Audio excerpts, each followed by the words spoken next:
यो भाइ यता हेर त भाइ, यता हेर त, यता यता हेर न, यता हेर, यता हेर न, यता यहाँ आऊ त, यता फर्क्यौ। यो भाइ है गाइज कहाँको हो के हो केही पनि थाहा छैन, यस्तो हालतमा अनि अलिकति दिमागले काम नगर्ने जस्तो रहेछ। यो भाइको घर नाम आयुष भन्छ, कसैले चिन्नु भयो भने भन्नु होला। म चौकीमा नभए एकचोटि उसको घर खै कता भन्दैछ, लिएर गएर ट्राई गर्छु, भएन भने चौकीमा छोडिदिन्छु।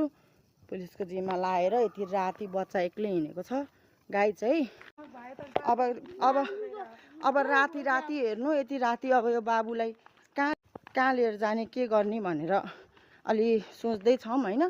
चौकीमा लगेर जिम्मा दिएर छोडिदिनु पर्ला कि उसको घर उसलाई थाहा नै छैन के बोल्छ तिमीले। तिम्रो घर कहाँ हो?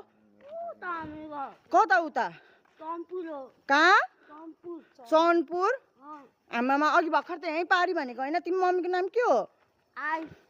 तिम्रो मम्मीको? मम्मीको नम्बर थाहा तिमीलाई? थाहा मम्मीको नम्बर? सुन न, मम्मीको नम्बर थाहा तिमीलाई? कति हो? बिर्सिए?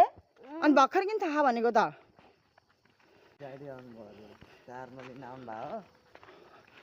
कहाँ हो तिम्रो घर? तिम्रो मम्मीको नाम भन त, भन न मम्मीको नाम। यस्तो अवस्थामा गाइज राति राति हेर्नु त यो बच्चा बिचरा कसको हो, कसैले चिन्नु भएको छ भने छिटोभन्दा छिटो सम्पर्क गर्नु होला होइन। म तपाईँहरूलाई गैँडाकोट चौकी, गैँडाकोट 2 मा भएको चौकी अगाडि चौकीमा उसलाई लगेर छोडिदिँदैछु होइन। तपाईँहरूले चिन्नुहुन्छ भने यता हेर न भाइ, यता रोक, यता हेर सिधा, यता हेर, यता मतिर। कसैले चिन्नुहुन्छ भने यो भाइलाई है प्लिज लिन आउनु होला रातिको 10 बजीसम्म। यो भाइ के बोल्छ थाहा नै छैन। तिम्रो नाम के हो भाइ? आइस? अनि त्यसपछि अनि तिम्रो मम्मीको को? यस्तो हेर्नु गाडी देख्दा पनि यस्तो गरे हो कि उसले। अब खै उसको हल्का बिरामी छ जस्तो छ। अर्जुन भुषाल सरलाई फोन गरेको, अब यति राति भन्नुभयो अनि अब के गर्नु त नि होइन गाइज।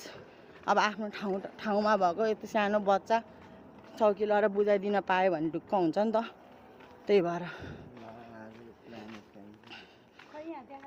किन